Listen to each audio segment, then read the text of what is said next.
لە ویلایەتی ئۆهایۆ بە دیاریکراوی لە شاری دەیتن سەردانی مۆزەخانەی بۆشایی ئاسمانیم کرد کە تێیدا چەندین زۆری فڕۆکێ بەناوبانجی تێدا عەرز کرابوو. بەلەوەی بچمە ژوور و ناوی کۆمەڵێک کەسایەتیان لەسەر ئەو دیوارانە نەخشێنراوە، بەڵام بەخوا کەسیان ناناسم.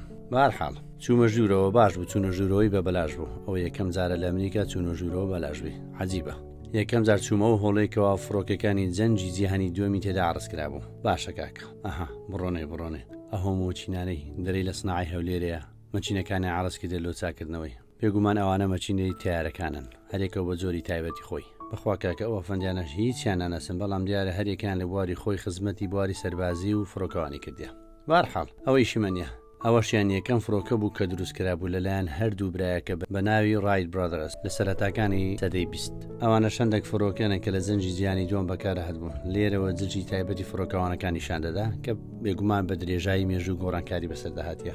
ئەوانەش مەدیالەی سەربازی نەبەخوا کاکە هیچیان لێ نازانم.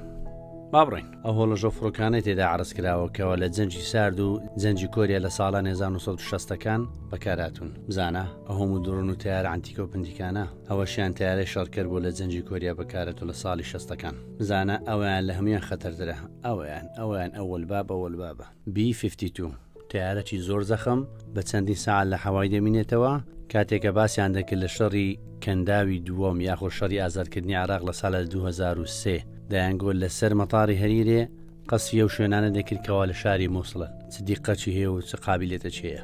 ئەوانەش زۆری موشەشی زیرەکن، بێگومان کامریان لەسەری لکێنراوە بۆ گۆڕینی ئاراستەکانیان کاتێک کە تووشی بربەستەک دەبن.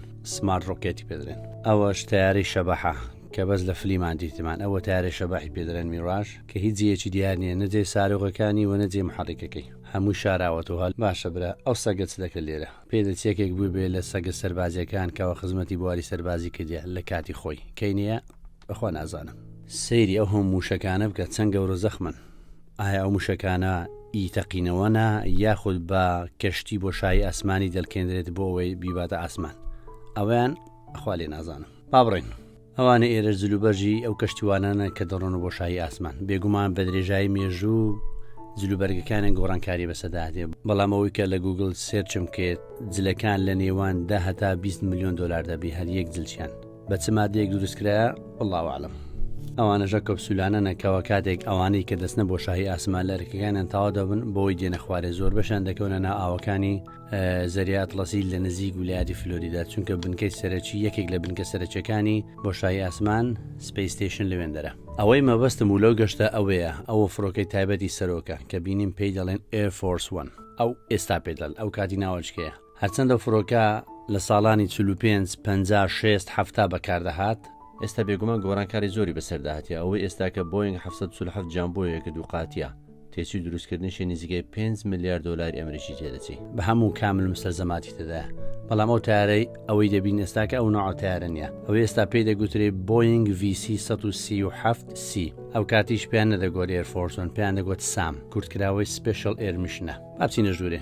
ئەویان تەبان ژووری کاپتنیە، ئەوەش ڕێڕەوەکەتی بەڕاستی تەنگە زۆر. تامان کورسەکانیان هەموو بەجام داپۆشتە لێ ناگەڕێن کەس دەستیان لێدەیە خودت کەس لەسەر کورسەکان دانیشی. ئەوەش شوێنی کۆبوونەوەی سەرۆک و دەستە و حەشامەکەیتی. تامان یەکەم سەرۆکە و تارە بەکارهێنایە ناوی فرانکلین ڕۆزڤیلت لە ساڵ 1945 لە پاشەوی هاری ترۆمان و ئایزنهاوەرش بەکارهێنایە. ئەوە گەشتی ڕۆمان بوو تا ڤیدیۆشتر هەر شاد بن.